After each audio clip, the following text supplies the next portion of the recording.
Hi, I'm Mike Conlon, your host of the Weiser Books Radio Hour. Today's guest is psychologist, author, teacher, and creator of Keeping Her Keys, her recent book, Entering Hecate's Garden, published in November of 2020. Welcome to the show, Cyndi. Thank you so much for having me. It's a pleasure to be here. Oh, real great to have you. Your book is just part and parcel with a lot of the other things you do. One of the things that I stumbled onto prepping for this is your website, keepingherkeys.com. And I'd like to just, as an introduction, kind of tell us who you are. Tell us about the site, because I think there's an awful lot of good stuff on there, and how you came about writing this particular book for Weiser. So I think that's three questions, That's right? a whole bunch of stuff. A whole bunch of stuff. All right, that's the only question we need. The hour is full. Exactly. I'll let you talk for an hour and we're good to go. No, but let's start with the website. You've got a lot of history in teaching, and it looks like a lot of it ended up there. So just give us a little bit about that to start. So keepingherkeys.com is kind of like the hub for my work. So my work is built upon the goddess Hecate and seeing her as anima mundi, soul of the world. So my work really explores the soul, the deeper self, the unseen world, dreams, herbalism. That's why we're here today, to talk about Hecate's garden. And so the book kind of comes from that perspective of the return to soul. I'm a psychologist by training, and I've been a psychologist now for 25 years, and I've accumulated a lot of knowledge and experience in the different areas of psychology. And really, I'm convinced that the way for us to experience wholeness is through connecting to the deeper world. And for me, as someone who kind of started off this life feeling very much like an outsider who was only home in nature, that herbalism and plants and the natural world has always been where I felt like I came back to my soul. Like there's that saying, right? Nature is my church. It always has been for me. So that's kind of like the heart of what I do, is this kind of central theme of going back to nature, that the soul is found through nature. The website, keepingherkeys.com, anyone who comes to the website, they'll find free resources, because I do offer various audios of meditations and video trainings for free as part of my teaching and writing model, is to have some great free resources out there as well. There's, of course, a very lengthy section on bringing Hecate all the way from her historical origins about 3,000 years ago, and even further back to the present day. And some of my, I guess, ongoing observations and interpretations about how those of us who experience Hecate today, what some of the themes are that emerge from, what I hear from my students and followers and so on. So there's lots on the website. I do have a school that's housed in Mighty Networks, known as the Covina Institute, where I teach online courses. We have monthly live rituals and salons and so on. And there is a course that comes with the student membership called Pharmakeia, where they can go deeper into the lessons of Hecate's garden. Got it. So you mentioned that you are a psychologist, and that just from what I've gleaned off your website and what you've just described, you've kind of slid into this kind of niche of working with the natural world, working with the feminine goddess energies. And I'm wondering, do you still maintain kind of a traditional psychological practice that is divorced from what you do, or are you mainly getting a lot of people coming through seeking psychological advice and healing specifically because of your approach to it? When I kind of shifted full time about 3.5 years ago to what I do now, I made a decision to step away from kind of like traditional psychological approaches. I was working at a children and women's hospital and teaching at a university. So in order to kind of fully explore, goddess based spirituality and the archetype of the witch, there needed to be a fault line between those two. And I can certainly understand why it might seem a little weird what I do to some people who are in the more mainstream, so it's certainly not a judgment or anything. But now I do maintain a few private clients that come to me for, I call them soul sessions, that incorporate everything that I do. Got it. So one thing, I mean, we'll get on with this and get into the book, Entering Hecate's Garden. But I think while I'm still kind of dwelling on the website, there's a wonderful resource on there. It's the Entering Hecate's Garden Companion Guide, which I think is marvelous. It's one thing to have a book in front of you. It's a whole other thing to have the author walking you through stuff. So it's a great resource for readers and any listeners who are interested. All right, so Entering Hecate's Garden, I know for a fact that while we were sitting around talking about acquiring this book on the publishing end of things, inevitably somebody says, Entering Hecate's Garden, what the heck is this? And we get to the subtitle, The Magic, Medicine, and Mystery of Plant Spirit Witchcraft. And I don't know if I'm remembering this correct, but I almost want to think that somebody said, why don't we just call it Plant Spirit Witchcraft? And your advocates here at Weiser said, oh, no, that is not what this is all about. The title is the title. Did that ever get back to you that that a title change was suggested or might happen? There was some conversations around Right, the title of the book. right, And for me as the author, like my vision, like what this book wanted to be, this book wanted to be a Hecate's Garden. Like it right, wanted to be talking about plant spirit medicine from a very specific perspective, right, based on an ancient myth with a story of where Medea and Jason, and they are in this garden, and it's referred to in some of the tellings of this myth. There's always different versions, right, of these stories. And so one of the tellings, it says, like they went into Hecate's garden. Things happened. Jason convinced Medea to put a dragon to sleep with a spell, and Jason got his fancy sheepskin back, and the world, and the rest of the story. So I became myself really enchanted. Um, I don't know if maybe you've had experiences like this. You stumble across something in mythology or a great story, and it thrums, right? Like, and when I read that translation calling it Hecate's Garden, I thought, "Ooh!" Like there was that, "Ooh!" That moment, and I wanted to explore plant spirit medicine and herbalism from the perspective that Hecate's garden was sacred, and that Medea and her sister Circe were Hecate's daughters, and had been wrongly portrayed, and that I was going to reclaim them and Hecate's garden as the spirit of this book.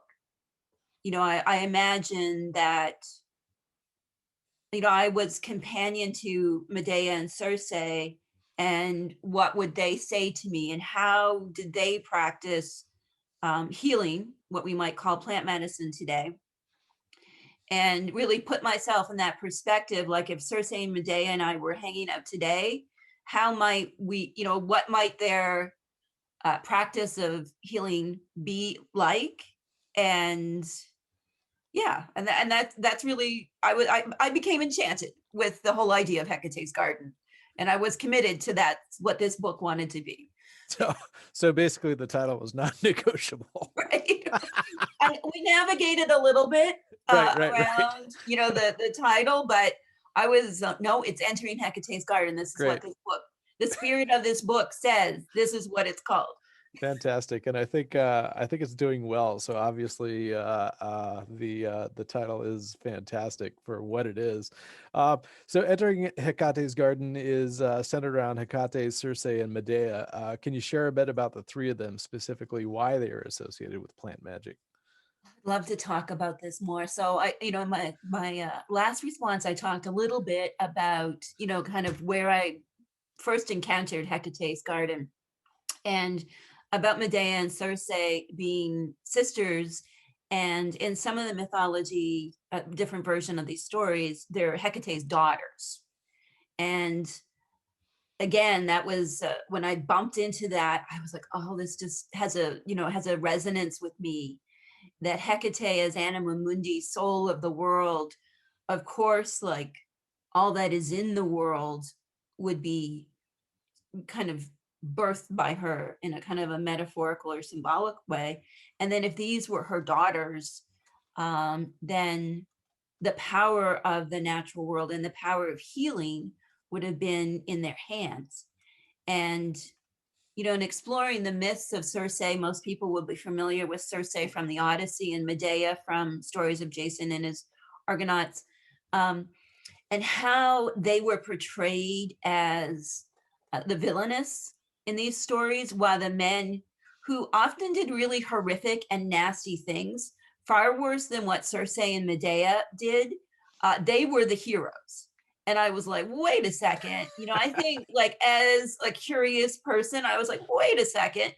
What if we start to explore that they're the heroines of these stories? And of course, Madeline, and while I was kind of, I live in rural Nova Scotia. So while I was kind of over here, like letting those ideas percolate somewhere inside of me, Madeline Miller's novel Circe came out, and I was like, I'm not the only one who's enchanted by Circe. That there's a whole need to revisit Circe as a heroine rather than this evil sorceress who turned men into pigs. And the same thing with Medea, that, you know, with the, with the Euripides play and the other sources of information about Medea, she's always portrayed as this, she kills her own children and so on. And when I was studying that myth, I was really struck with the question, like, what other choice did she have in that moment? What could she have done from the perspective of a mortal woman living in those times? But then if she was truly like at least part goddess, like, wouldn't that be a symbolic thing? So I became really, and then Margaret Atwood had written some essays on Medea like 30 years ago, I think. And so I just kind of allowed myself to really open up that space within me to start to see the three of them through a lens of someone who identifies with the archetype of the witch. So, you mentioned that this stuff kind of fascinated you when you heard about it. When did you hear about it in your lifetime? Had you already been practicing witchcraft at the time, or was this something that kind of led to? Well, when I was really young, and I think this is something that goes for a lot of people. When I was young, and I grew up like in the 80s, I'm a child of the 80s. And so we kind of had, books about Wicca, like Scott Cunningham's books, and they were fantastic. And then we had like mythology, and they weren't really, they were kind of, these early books would talk about the goddesses, it was all this kind of nebulous space. And I became really fascinated by the goddess Artemis because my name is Cynthia, and Cynthia is an epithet of Artemis, reflecting her birthplace on Mount Kinthos on the island of Delos. And so, you can imagine if you're a 15-year-old girl and you figure this out. um, so that was like, so I kind of came in to loving mythology and loving goddesses before I knew there was a word beyond like herbalism for what I did, and then came into it as Wicca. And I think I've been really fortunate to have come of age when I did, because, it was a time that books about Wicca and witchcraft, goddess books were being written. Right.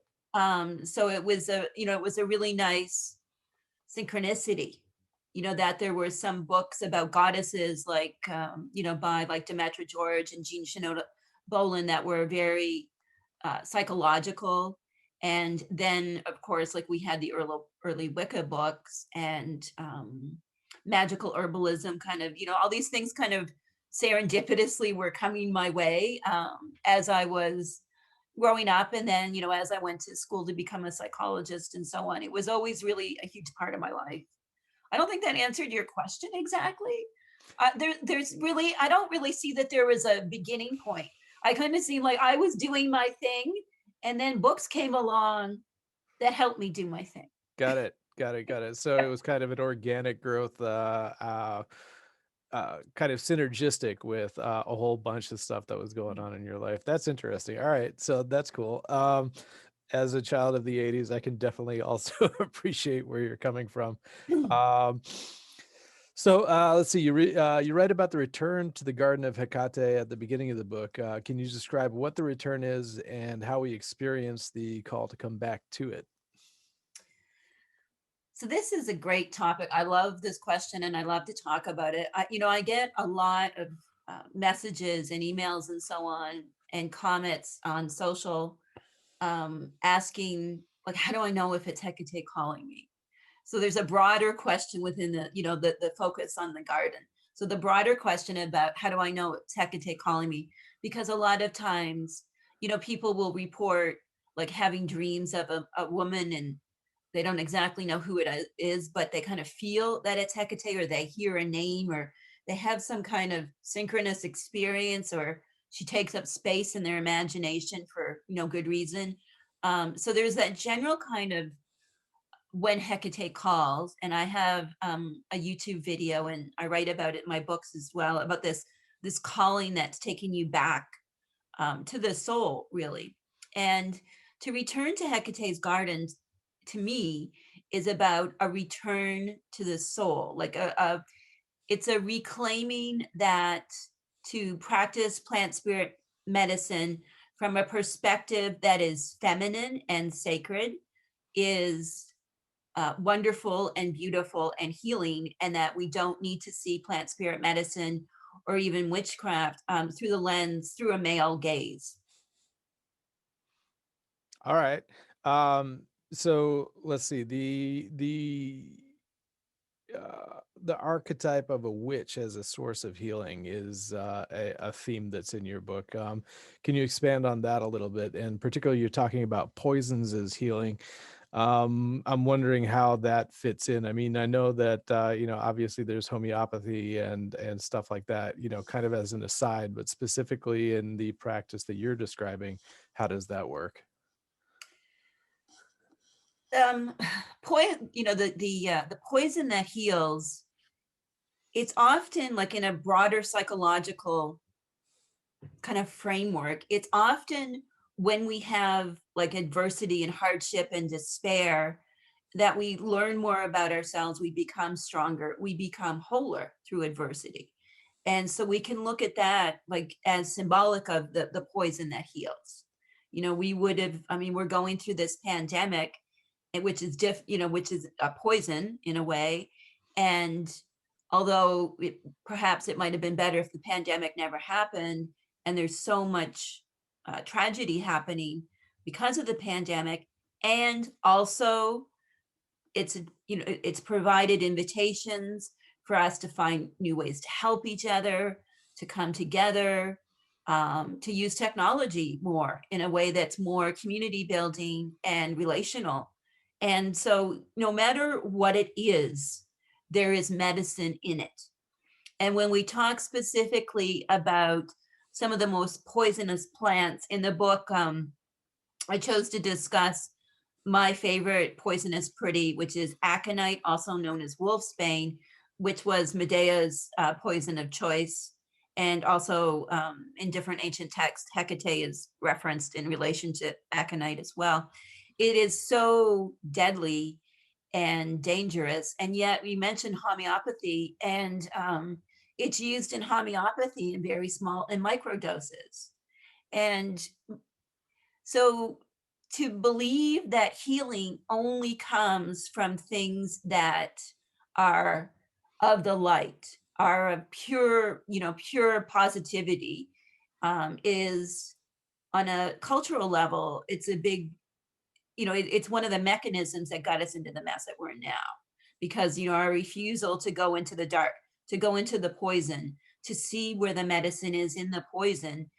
When we get obsessed with artificial light, we fail to, really connect to the fact that we need the darkness, we need the cave, and so on, in order to heal. And I think that's why working with poisonous plants in safe ways is so healing, especially for someone who identifies as a witch or is very, just really intrigued with poisons, that even the most deadly poisons like aconite have healing attributes, and the poisons in our life tend to be what heal us the most.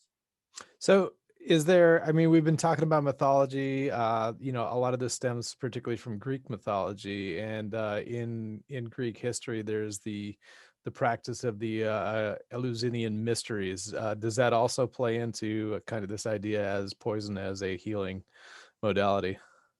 Exactly. And in my school, like, we have a ritual cycle. There's 3 rituals. We do the death walking ritual of release, which there's a version of it in this book.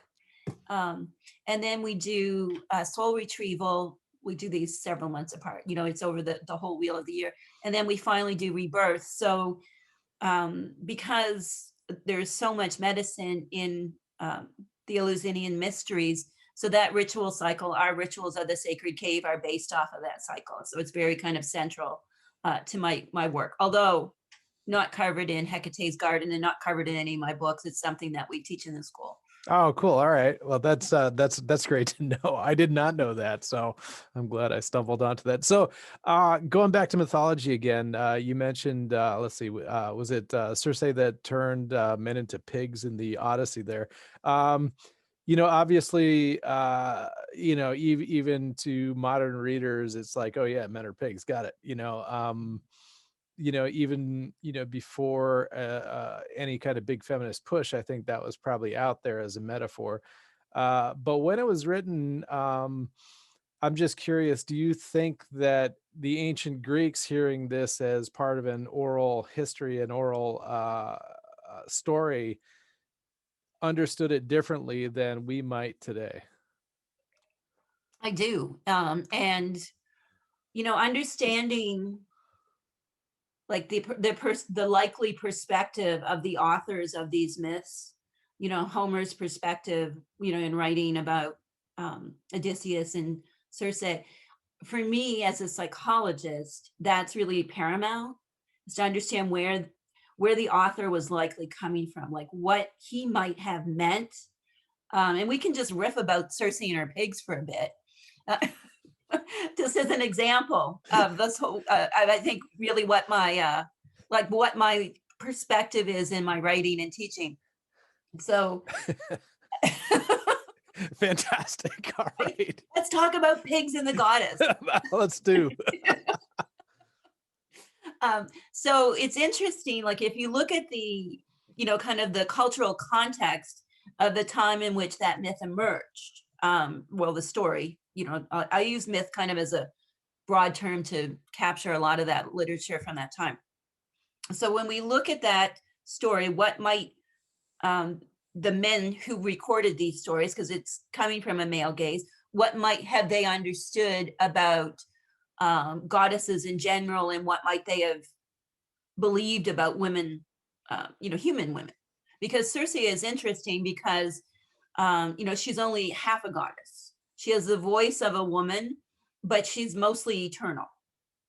And, she ends up getting stuck on that island of hers because the first guy she had a thing for tricked her, and he really liked this other girl. And then Circe kind of lost it when she figured this out, what was really going on. And then so she turned that other girl into a monster. If you want to reclaim that, then you say, well, the girl was already a monster for what she did, right? Like all of this game playing, it sounds like something, out of the TV show Pretty Little Liars or something. But Circe is vilified in that, and then she's exiled to this island. Now, and that's, if you haven't read Madeline Miller's novel, I highly recommend it. She does a much better job telling this story than I do. So, Circe's on this island. She may or may not have some nymphs hanging out. Usually, even demigoddesses got a few nymphs here or there. And she's on the island by herself. She, as the original pharmaca, the first one who, within the culture of the Greeks, used plants for healing. This is like in the story that she used it as a pharmaca, because pharmaca means basically the combination of healing and magic with plants. I know it means something super different today, but that's what it meant to the Greeks. So here she is in our island, figuring out what to do with her plants, etc. Lonely, and meanwhile, this boat full of soldiers show up, right? Like, I mean, if a boat full of soldiers, I live on the coast, let me tell you, if a boat full of soldiers like showed up on my shore, I don't think I'd be overly happy to see them. No. Even in the best circumstances. But they didn't come with the best of intentions, right? Like they wanted to violate her and her island. They weren't being like, hey, Circe, how can we help? It was the opposite. And so famously, she did this spell which turned men into pigs. From my perspective, and like you said, in the 21st century, we have this idea of predatory men being pigs, right? So we call, like when this whole Me Too movement broke out in France, for example, the movement I think was called in English, show me your pork, or clean up your pork. I think it was called Blanche ton porc in France. I think something like that. So literally clean up your pork. So we have this whole modern lens, but to Homer, what was happening was that the goddess had always been associated with pigs, like back back to Magna Mater days and before. You can see statues of Demeter with pigs, for example, and there's lots of pigs in that area. There's lots of images of the goddess and pigs being sacrificed to the goddess. In the Eleusinian mysteries, I believe the first stage, which we call the death walking ritual, the sacrifice was a pig. So there's this sacred feminine, and pigs go together, and pigs are important because they are fertile and they're chthonic, they love the earth, and they're all these things. And so pigs had been elevated in earlier cultures. And when the Hebrews faith got started, they separated pigs from the goddess when they brought in Yahweh. So there was this like cultural phenomenon in that area where, as patriarchy became more entrenched, specifically around limiting powers of goddesses, the pig became something dirty and reviled as opposed to sacred and venerated. So it's really, really, there's a lot of history. And, Homer sitting there with his tablet, he was living in this time when the idea of Magna Mater, like the all-mother goddess, was really being shifted, right? That there was this idea, Zeus and, like all these things were happening. And so for her to turn men into pigs could have potentially, been about, it could have been an elevation of her to a goddess. Look, she's got pigs. Or it could have been about, look, dirty swine. She's not really a goddess, because if she was a goddess, the pigs would be her symbol. So there's a complicated thing. If anyone is interested in this business that I'm kind of rambling on about, we haven't lost everybody in my riff about goddesses and pigs. There's a really fantastic book called The Goddess versus the Alphabet. There's another book about pigs being sacred to the goddess. I think it's called Zoologies. So yes, Would you like more sources on No, things about we'll ancient we'll ingredient? we'll let readers do that for themselves. But it's interesting about the split between Yahweh and the pigs being labeled as unclean, because on one hand, it's like, were they definitely considered unclean, or was it like, hey, don't eat the pigs because, watch out. There may be something more to this that we just don't want to tell the hoi polloi, so they're unclean. I don't know. Anyway, getting back to the book, this is great. I love this. I love these tangents. This is so much fun. I love riffing on stuff like this. You mentioned death walking, and when you get into the healing power of plant spirits, tell me about the formulations that you can get into, and specifically the one that you mentioned in your book, death walking oil. So the book, I try to select things that are practical, easy to do, plants that are everywhere, mostly in North America. I really wanted to use a North American lens because not all of us want to like order things, exotic plants these days. So I try to include some things that are more accessible. And there's different formulations kind of for a little bit of a sample. This is like a sampler, it's not it's something for everyone, I hope. And death walking oil is the kind of I would say the foundational oil, certainly in my school. All of my students usually make it in the fall before we start the first cycle or the first station of our rituals of the sacred cave. And we call it oleum spirita. I like to give things Latin names. And so it's in the book with a short DIY version of the death walking ritual of release. So death walking, I started calling it this a few years ago, just in exploring and learning about, I've been studying shamanism, and certainly the practices that I teach are deeply influenced by what we could call modern shamanism. I know some people have a problem with the word, but just so we have a common vocabulary, I'll call it modern shamanism. That I wanted to do, to start writing about how to make herbal formulations that were useful when we were doing journeying into the deeper world, and that were based on the idea of bringing death to what no longer serves, both in a psychological sense and also in a deeper sense. And so that's kind of how the origins of the death walking oil. I started making it like probably a dozen years ago for myself. I didn't really think it would, I didn't envision that this would become something that so many people would be using the formula for. It's a great oil that you can use it for for anytime you want to kind of get into a light trance. Of course, if you use some breathing techniques, you can deepen your trance and so on. So that's something that it's got poppy in it, poppy sacred to Persephone, of course.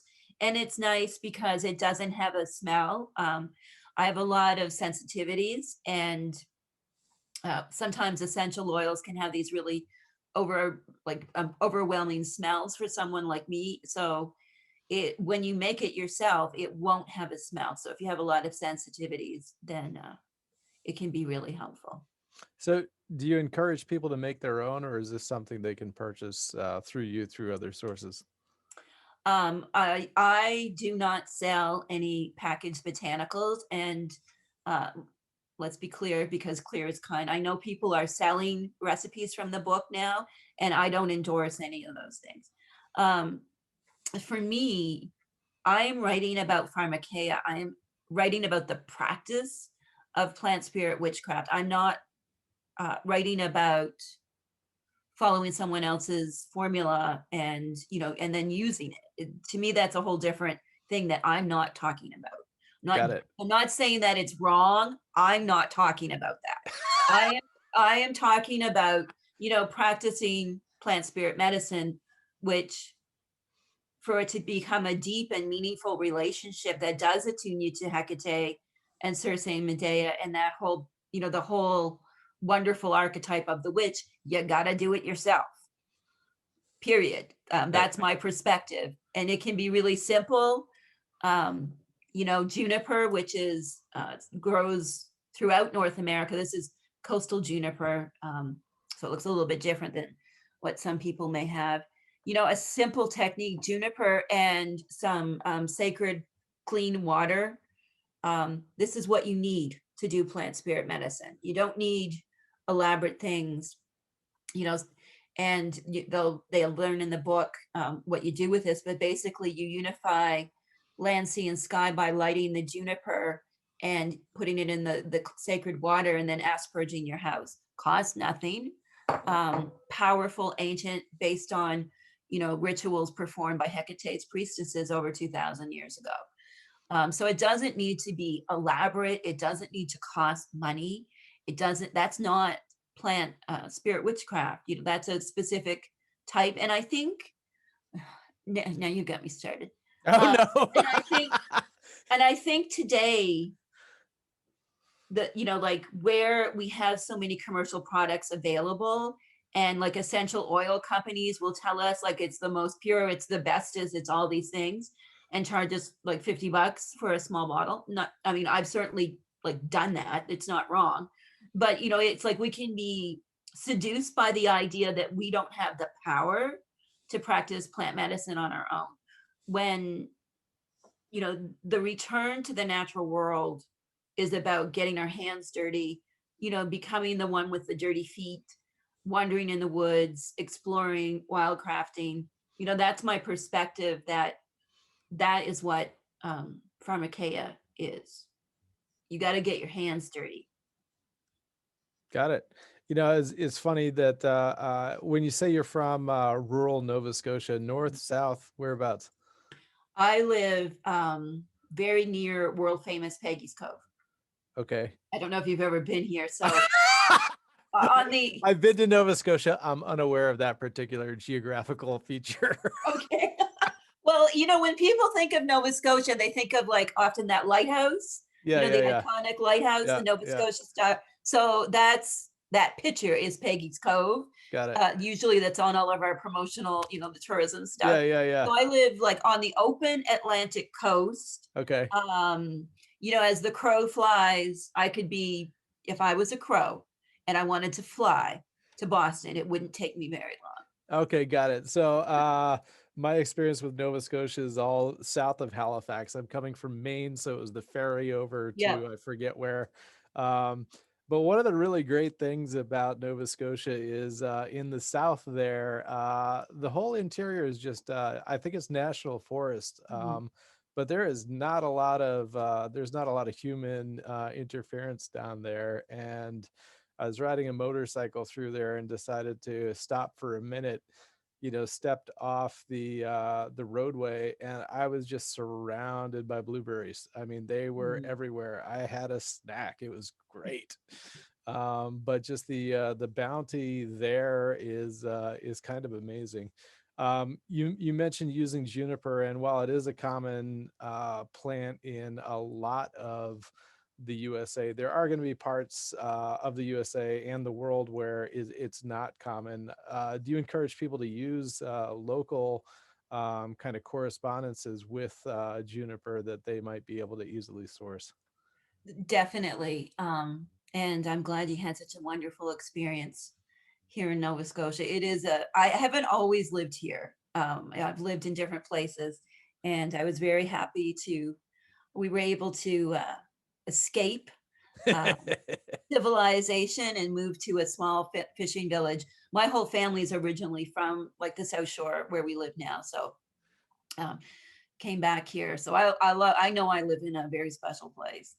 Juniper is a great example though, because like you might have cedar, or you might have cypress, or you might have another similar plant.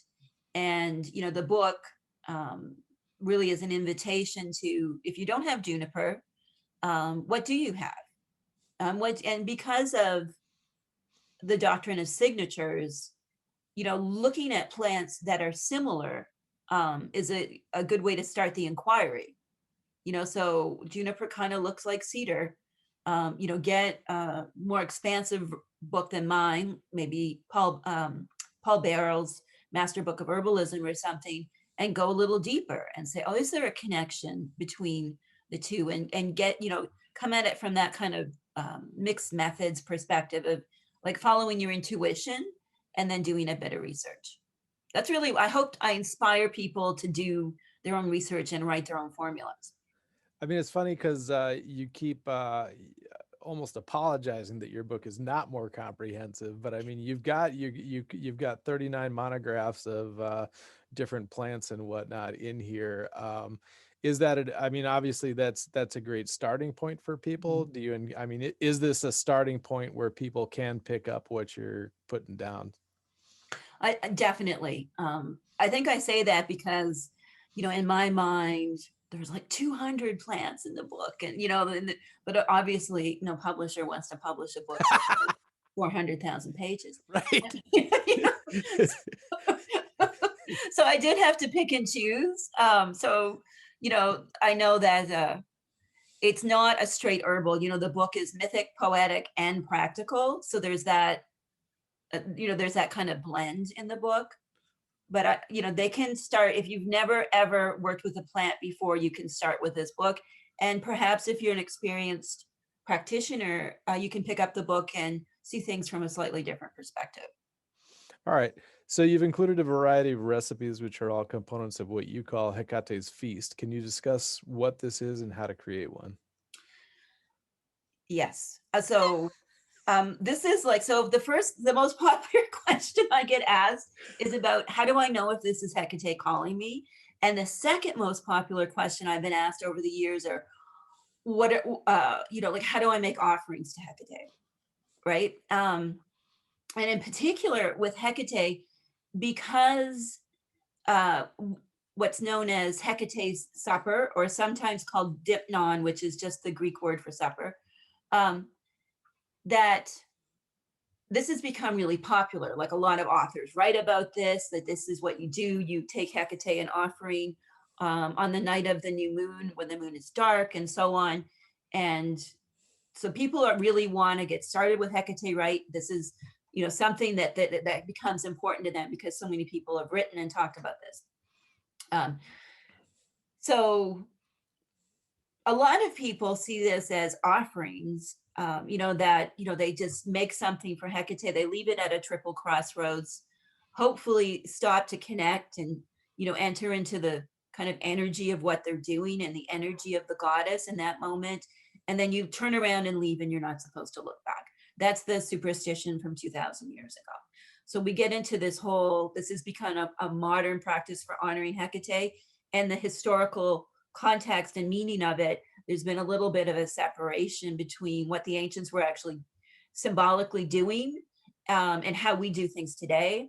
And I wanted to explore the idea of Hecate's feast, that it was something that we shared in, that we don't need to prepare like a fancy meal and leave it at the crossroads, that we can take in the feast of Hecate, because from a deeper perspective, she is soul and we have souls, so that there isn't really this separation. I wanted to explore that idea about creating a whole feast for Hecate, and in a way honor like what would have been done at the ancient temples, this to have a celebration of Hecate, kind of compared to these crossroads meals that were usually like fish and bread and cheese. And we're left there by people who were not necessarily like followers of Hecate, that they saw Hecate as a malevolent spirit, and it was kind of like an insurance policy compared to feasts of gods and goddesses, like what we know about from history, like how she would have been celebrated and honored, like at her temple. Like at Lagina today, you can see images of the excavation. That's Lagina in Turkey. You can see pictures of what they're doing there. And it's like, so how do we kind of reconcile these things into something that's beautiful, that people can, if they choose, make the recipes or be inspired to do their own kind of elaborate meal, at least, once a year, to really connect to the idea of the amount of labor and love that would have been put into these feasts to Hecate by her ancient priests and priestesses, as opposed to let's drop something at the crossroads and run and hope Hecate doesn't get us. Right. So, kind of the difference between a sacrifice to keep something bad from happening and an offering to honor and love. Interesting. All right. So let's see. For those out listening to this, usually I get this list of questions from an author, and I'm going to read this one straight off this list here because there's a quote in here. In the section on spellcraft, you write, Pharmakeia, like all true witchcraft, is both a blessing and a bane. As reflections of the universe, we are both dark and light. Our practice resides in the shadows, the space between bright and night. We reside at the crossroads between the spiritual splendor of Hecate's garden and the material world. Here in this place, we listen to the teachings of the plant masters and our goddesses who tell us that witchcraft knows no right or wrong, no black or white. It simply is. Okay, please unpack that. Well,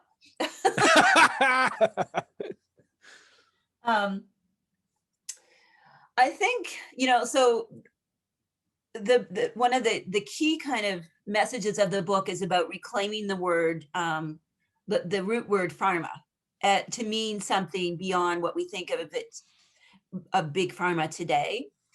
That pharma has this roots in plant medicine that is healing and magical. So that's a big part of what I'm offering the reader in this book. And then I really wanted to explore that witchcraft is not light or dark. It is something magic, from the type of magic that I practice, which is based on plant spirits, that it exists. The world is enchanted in a kind of a larger perspective. And how we interact with that is really something about our own free will and our own choices.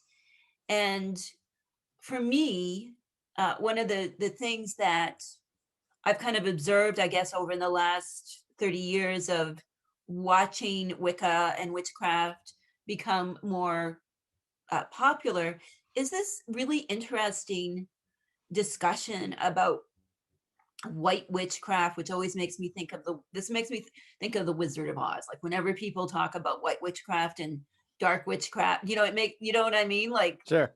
we're going to be a good witch. And I wanted to explore that and offer this idea to readers to see it as neither, to not polarize witchcraft. Witchcraft and all forms of plant medicine are inherently about liminality, about both and neither and both. And also, they're about standing in a space between, because plants are physical like we are, and they're also soulful. That they have this deeper meaning than what can be seen by the eye. And I think when we start to put like these really problematic labels of, white and black on anything that we do, and seeing black as negative, dangerous, spooky, sinful from the Christian lens, that we're really we're falling into a bigger debate about the meaning of color in our society. And we don't need to do that. Witches and those who are curious about plant medicine, I think we're all inherently really clever and can hold space for things being more than polarized opposites. Does that answer my question? Yeah. Does that answer your question? Well, I certainly hope it does. No, I understand that. Yeah. It does. It kind of expands on what you're talking about. It occurs to me that it's probably a question that can't be answered with a yes or no answer. No black or white in this one. So let's see. On one end, you've got a practitioner who has kind of gotten invested into your system or their own system, which leans heavily on yours, who can be considered an initiated pharmaca. What does that entail? Is that something specific to the Kavina school or your teachings, or is that something that somebody can come to outside of all that? I think this is something that anyone who goes deep into plant spirit witchcraft can claim for themselves. Central in my teachings, like my books and in the courses I teach, is that initiation is something that we bestow upon ourselves. That we do, whether it's a kind of a spontaneous initiation or a psychological initiation, a ritual initiation, or if we believe that through study and practice we've reached a certain level of competency that we can claim, the title of pharmaca, for example, and that it is about having a deep communion with plant spirits. And I think it's something that when the time is right, the wise practitioner will be able to claim that title for themselves. All right. And on the other end of it, there's if somebody is completely new to working with plant spirits, how do they get started? In the book and in the school, we call those just embarking on their journey Nissa, which is another ancient term that was used widely in the ancient Mediterranean. That means like beginner, milestone, turning point. Nissa, if you're familiar with like those chariot races, they would have markers, and they were called a derivative of Nissa. So it's that energy of beginning. So if you are a Nissa, if you are enthusiastic and going into this, I think there's so many different ways of going about this. For me, there's an exercise in the book. I talk about meeting the wild pharmacoi, and to go out into a park and just drop, and there's so many different teachings on this, just drop kind of like your ideas about plants and just relax into the energy of wherever you are and follow what resonates with you and pick something, sit with it, learn from it. That's one, that's kind of like, for me, that's the basic, is just reconnect to plants. And then if they wanted to get started with what we might call herbalism, to look at themselves and think at, what are some of the areas in their own life that they want to improve, and choose a plant that is really safe to use. I have some yarrow here, which is usually safe for most people, and you'll find the contraindications in the book too. So yarrow is a great one to start with. It's the all heal. It has a lot of mythological origin, so there's that kind of interesting level added to it. Start to make tea, make some dandelion root tea, and to see it as more than just a beverage that soothes your sore throat or something. See it as more. See it as representative of medicine that is connected to archetypes. It's connected to elements and the zodiac and planets, and it is part of something, this beautiful web that is so much more than just seeing anything we consume as merely something that we eat to get nutrients from. Perfect. Cyndi, we're approaching an hour into our interview, so unfortunately, I'm going to close this out. But before we go, I want to give you an opportunity to let people know where they can find out more about you, your website, any social media, any places where you can contribute. So the website, keepingherkeys.com, and on social, on Pinterest and Instagram and Facebook, Keeping Her Keys.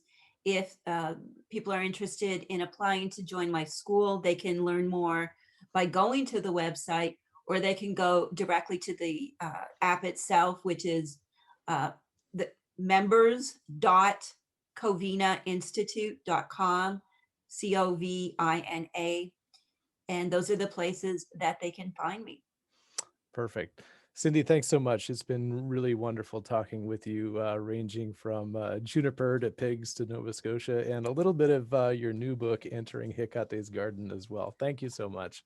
All right. Thank you.